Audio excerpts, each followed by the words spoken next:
December 8, 1941, 4 a.m., Berlin. A senior duty officer at the German Foreign Office receives a secure transmission from Tokyo confirming that Japanese carrier-based aircraft have attacked the United States Pacific Fleet at Pearl Harbor. The report is brief, factual, and incomplete, but its meaning is immediately understood. Within minutes, telephones ring across government buildings in the Wilhelmstrasse as the information is relayed upward through diplomatic and military channels toward the center of power. In the early hours of the morning, Joachim von Ribbentrop is informed in his residence and moves to confirm the message through the Japanese embassy in Berlin. Germany has not been notified in advance of the operation, despite the tripartite pact linking Berlin, Rome, and Tokyo. The absence of prior coordination is noted, but not challenged. The fact that the United States has been struck is what matters. By dawn, the information has reached the Oberkommando der Wehrmacht, where staff officers begin assembling situation summaries for senior leadership. Adolf Hitler is informed later that morning at the Wolfschanze, his field headquarters in East Prussia. The report he receives describes extensive damage to American battleships and aircraft on the ground. Casualty figures are uncertain, but the scale of the attack is unmistakable. For Hitler, the news confirms a belief he has long held, that war between the United States and Japan was inevitable, and that it would now consume American attention and resources far from Europe. Inside the German High Command, reactions are controlled and professional. There is no public celebration, no visible alarm. Officers trained to assess military balance immediately begin to evaluate what the attack might mean for Germany's position. The United States is not yet formally at war with Germany, but the implications are obvious. American entry into the conflict in some form is now certain. Wilhelm Keitel, Chief of the Armed Forces High Command, requests updated intelligence estimates on American military strength and mobilization capacity. Existing assessments, many months old, emphasize America's lack of readiness and distance from the European theater. These assumptions remain largely unchallenged in the initial hours. The prevailing view is that Japan has acted decisively and that the United States will now be forced into a two-ocean war under unfavorable conditions. Within the Naval Command, officers recognize a different reality. Germany's surface fleet is already constrained, and its submarine arm is still expanding. The possibility of unrestricted naval war against American shipping presents both opportunity and risk. The Atlantic is vast, but American shipbuilding potential is already known to be significant. These considerations are noted, recorded, and set aside for later discussion. In Berlin, the Japanese ambassador formally delivers notification of the attack and outlines Tokyo's expectation that Germany will honor its alliance commitments. The language is careful and diplomatic. No demand is issued, but the assumption of solidarity is clear. Germany's response is polite and non-committal. No declaration of war is made. For the moment, Berlin watches Washington. As the day progresses, reports from the United States confirm the scale of the damage at Pearl Harbor. American political reaction hardens rapidly. President Franklin Roosevelt addresses Congress, calling the attack deliberate and unprovoked. In German intelligence summaries, his tone is described as resolute. The likelihood of an American declaration of war on Japan is no longer in question. Within Hitler's inner circle, the event is interpreted through an ideological lens. The United States is viewed not as a neutral power reluctantly drawn into war, but as an adversary whose involvement was only a matter of time. Pearl Harbor is seen as the trigger, not the cause. Hitler expresses confidence that American society lacks the unity and endurance required for prolonged conflict. These views are recorded by aides and accepted without serious debate. There is, however, an undercurrent of restraint among professional officers. Germany is already deeply engaged on the Eastern Front, where the campaign against the Soviet Union has stalled short of decisive victory. Resources are stretched, and casualties are mounting. Opening another full-scale conflict carries consequences that cannot yet be measured. These concerns are acknowledged privately, but they do not shape the immediate narrative. By nightfall on December 8th, the German leadership had absorbed the fact that the war had changed character.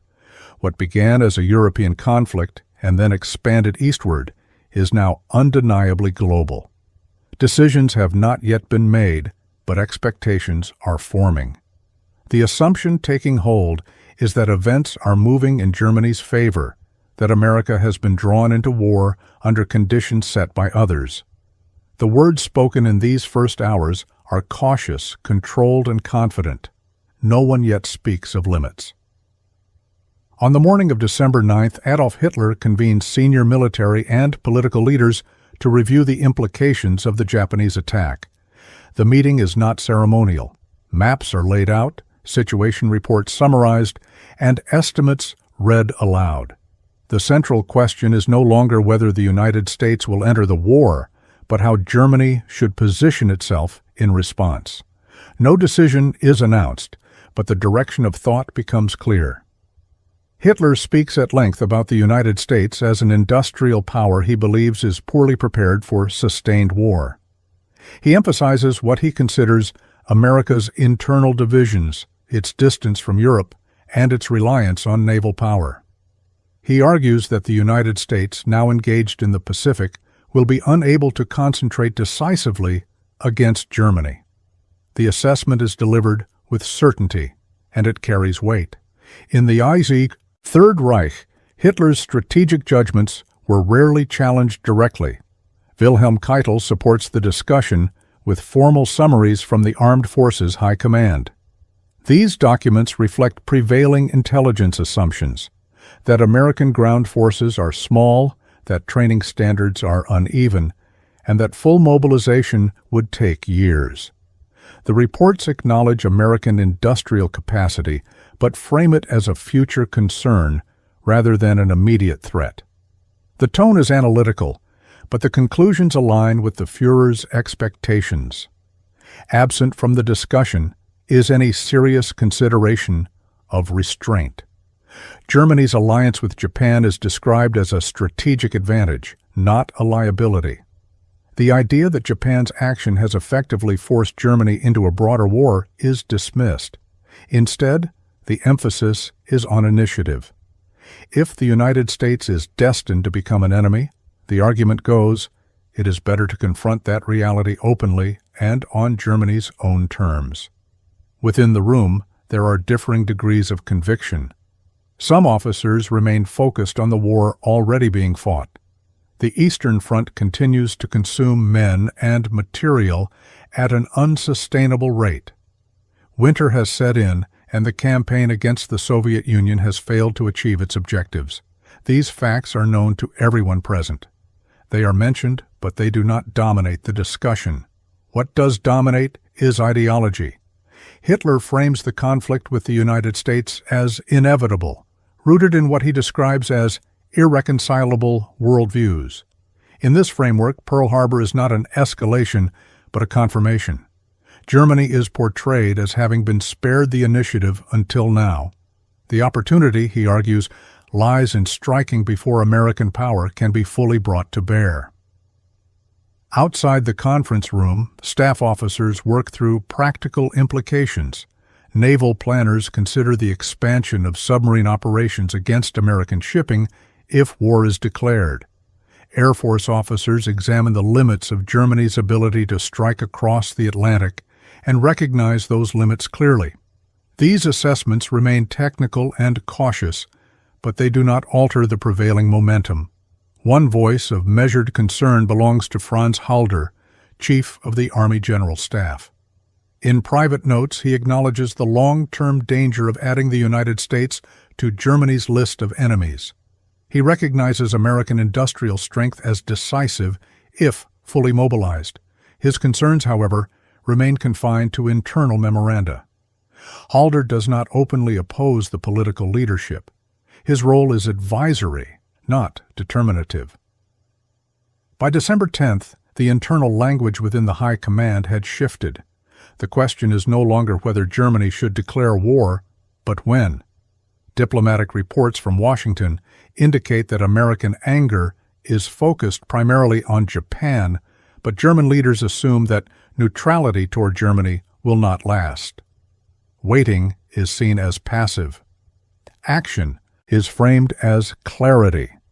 Hitler drafts his address to the Reichstag, outlining the justification for war against the United States. The document reflects the themes already voiced in private: American hostility, alleged provocations at sea, and solidarity with Japan. The tone is resolute, presenting the decision as forced rather than chosen. Within the leadership, this framing provides reassurance. Responsibility is diffused upward and outward. As the final preparations are made, there is little visible hesitation. The calculations at the top are confident, shaped by belief as much as evidence. The possibility that the United States might sustain a global war on multiple fronts is acknowledged but discounted. The scale of what is about to be unleashed is not fully grasped. The decision approaches with an air of inevitability, carried forward by conviction rather than caution. In the days following Pearl Harbor, as momentum builds toward open confrontation with the United States, not all assessments within the German system align with the prevailing confidence.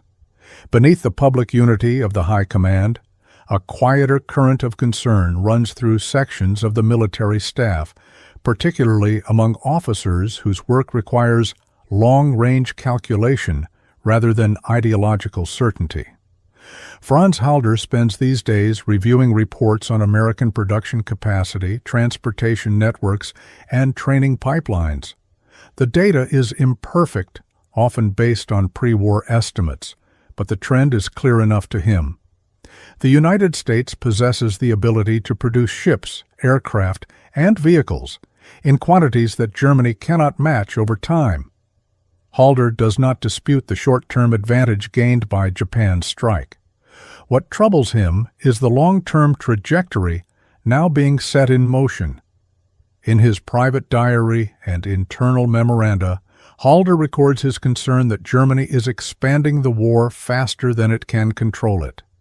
The Eastern Front already demands enormous resources, and the Wehrmacht is struggling with supply shortages, winter conditions, and mounting casualties. Adding an industrial superpower to the enemy coalition, he notes, risks transforming a difficult war into an unwinnable one. These observations are factual and restrained. They are not acts of defiance. They are professional warnings. Within the Naval Command, similar reservations surface. Germany's U-boat arm is growing, but it is not yet large enough to dominate the Atlantic indefinitely. Officers familiar with maritime logistics understand what American shipyards could achieve if fully mobilized. The idea of unrestricted submarine warfare against American shipping is attractive in theory, but it also guarantees an enemy with the means to respond in kind and at scale. These concerns are discussed in planning rooms, not public forums. What limits the impact of these voices is the structure of authority itself. The German system does not reward open disagreement, especially on matters framed as political destiny. Strategic dissent is tolerated only insofar as it does not challenge the Führer's conclusions. Officers like Halder understand this boundary clearly. They choose their language carefully, presenting risks as considerations rather than objections. Intelligence officers contribute their own assessments. Reports emphasize that American military doctrine favors overwhelming force once mobilization is complete. Training cycles are already accelerating. Industrial conversion is underway. None of this suggests immediate danger, but all of it points toward a future in which time favors Germany's enemies. These reports circulate, are acknowledged, and then filed. Adolf Hitler is aware that not every officer shares his confidence. He does not solicit debate. In conversations with close aides, he dismisses concerns about American capacity as exaggerated. and rooted in what he considers a failure of nerve. He repeats his belief that the United States lacks the political cohesion required for sustained sacrifice. To him, internal doubt within the High Command confirms the necessity of decisive leadership rather than caution. For officers raising concerns, the limits of influence are evident. There is no formal mechanism to halt the process now underway. The political decision is moving forward, carried by ideology, alliance obligations, and a belief in historical inevitability. Military professionals can advise on execution, but not on direction. By December 10th, internal resistance has effectively narrowed to private documentation. No collective opposition forms, no formal objection is raised.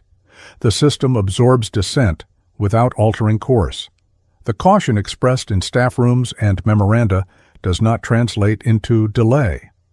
The German High Command presents a unified front to the outside world, but internally, the divergence between belief and analysis is widening. Some officers sense that a threshold is being crossed, one that cannot be reversed. They understand that war against the United States will not be decided quickly or cheaply or on terms Germany can fully control. These thoughts remain unspoken beyond trusted circles. The machinery of decision continues forward, and those who see the danger are left to record it rather than prevent it.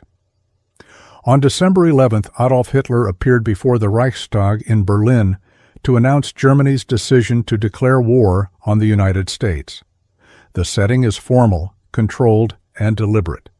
The speech is presented as a response to what he describes as American hostility and repeated provocations, particularly at sea. The attack on Pearl Harbor is referenced as proof that the global conflict has entered a new phase, not as the cause of Germany's action. The framing is precise. Germany is not choosing escalation, it is acknowledging reality. Hitler's address emphasizes continuity rather than rupture. He argues that the United States has already been engaged in undeclared war against Germany through material support to Britain and convoy protection in the Atlantic. By this logic, the declaration is portrayed as overdue recognition of an existing state of affairs. The language is confident and uncompromising. There is no admission of risk, no suggestion of uncertainty. Behind the public presentation, the administrative process unfolds quickly. Diplomatic channels deliver formal notice to Washington. Orders are transmitted to the armed forces. The Kriegsmarine receives authorization to treat American shipping as hostile targets across designated areas of the Atlantic. For U-boat commanders, this marks a significant expansion of operational scope. Rules of engagement are clarified. The war at sea has entered a new phase. Within the High Command, the atmosphere is restrained. There is no sense of celebration. The decision is understood as irreversible. Wilhelm Keitel oversees the coordination of military directives, ensuring that the declaration is matched by operational readiness. The machinery of war responds efficiently, as it has been designed to do. There is little room for reflection in the execution of orders. Franz Halder observes the moment from his position within the Army General Staff. He records the declaration in his diary without commentary. The concerns he has noted in previous days remain unresolved, but they are now academic. The decision has been made at the political level, and the military will carry it out. The distinction between warning and dissent has passed. In Washington, the response is immediate. President Franklin Roosevelt addresses Congress the same day, requesting and receiving a declaration of war against Germany. The American entry into the European conflict is no longer a matter of prediction. It is now a legal and military fact. For German leaders who had hoped to delay or limit American involvement, this confirms the speed with which events are moving. The alliance with Japan is reaffirmed in public statements. Germany emphasizes solidarity and shared purpose, despite the absence of prior coordination over Pearl Harbor. The Tripartite Pact is cited as a foundation, though its language does not strictly require Germany to declare war in response to Japan's action. This ambiguity is ignored. The decision is framed as a matter of honor and strategic necessity. Privately, some officers begin to confront the scale of the commitment now undertaken. War with the United States is not a regional extension. It is a global undertaking against an adversary with unmatched industrial capacity and access to secure resources. These realities are discussed in planning sessions, but they do not alter the immediate course. The declaration has shifted the burden from decision to execution. For the German public, the announcement is delivered through controlled media channels. The narrative emphasizes strength, unity, and inevitability. There is little discussion of what prolonged war against the United States might entail. The focus remains on resolve rather than consequence. As the day ends, Germany stands formally at war with every major industrial power opposing it. The strategic map has changed in a way that cannot be reversed. What had been a series of interconnected conflicts has become a single, global war. The words spoken in the Reichstag are intended to project certainty, but beyond the walls of that chamber, the future has become vastly more complex. In the weeks after Germany's declaration of war, the first practical consequences begin to surface, not as dramatic reversals, but as measurable shifts in scale. American shipyards accelerate production schedules already planned before Pearl Harbor. Aircraft factories expand output, training camps fill. These developments are tracked by German intelligence with increasing frequency. The reports grow thicker, the numbers larger, and the tone more cautious. At sea, German U-boat commanders initially experienced success against poorly defended American coastal shipping. Merchant vessels sail with lights on, and anti-submarine patrols are thin. Sinkings rose sharply in early 1942, reinforcing the belief within the Naval Command that the decision to confront the United States was operationally sound. These early results are reported upward as confirmation that American unpreparedness extends to execution as well as planning. But even as these reports circulate, parallel assessments tell a different story. American losses are quickly absorbed. New ships replace those sunk, often faster than German submarines can destroy them. Escort systems improve. Coastal defenses tighten. Within months, the Atlantic begins to change character. The window of advantage narrows. On land, the implications are slower but more profound. American troops begin arriving in Britain in increasing numbers. Their presence is initially symbolic, but it signals a commitment that will grow steadily. German planners understand what this means. The possibility of a second major front in Western Europe, once distant, becomes increasingly plausible. Resources that might have been concentrated elsewhere must now be reserved. Franz Halder follows these developments with growing concern. The industrial figures he once treated as long-term projections are now becoming immediate factors. He notes the speed with which American logistics systems adapt and expand. The Eastern Front continues to drain German strength, and the prospect of sustained pressure from the West begins to shape planning discussions. The margins for error are shrinking. Within Adolf Hitler's inner circle, confidence remains outwardly intact, but internal language shifts subtly. References to American weakness become less categorical. The emphasis moves toward endurance and willpower rather than quick resolution. The idea of a short war against the United States fades without formal acknowledgement. The alliance with Japan also reveals its limits. Coordination remains minimal. Strategic priorities diverge. Germany cannot meaningfully support Japan in the Pacific, and Japan cannot influence events on the Eastern Front or in the Atlantic. What had been presented as a unified global front increasingly functions as parallel wars with limited interaction. By mid-1942, the scale of American involvement was unmistakable. Lend-Lease shipments to the Soviet Union increased, strengthening Germany's most formidable enemy on land. British forces receive new equipment in quantities that alter their operational capacity.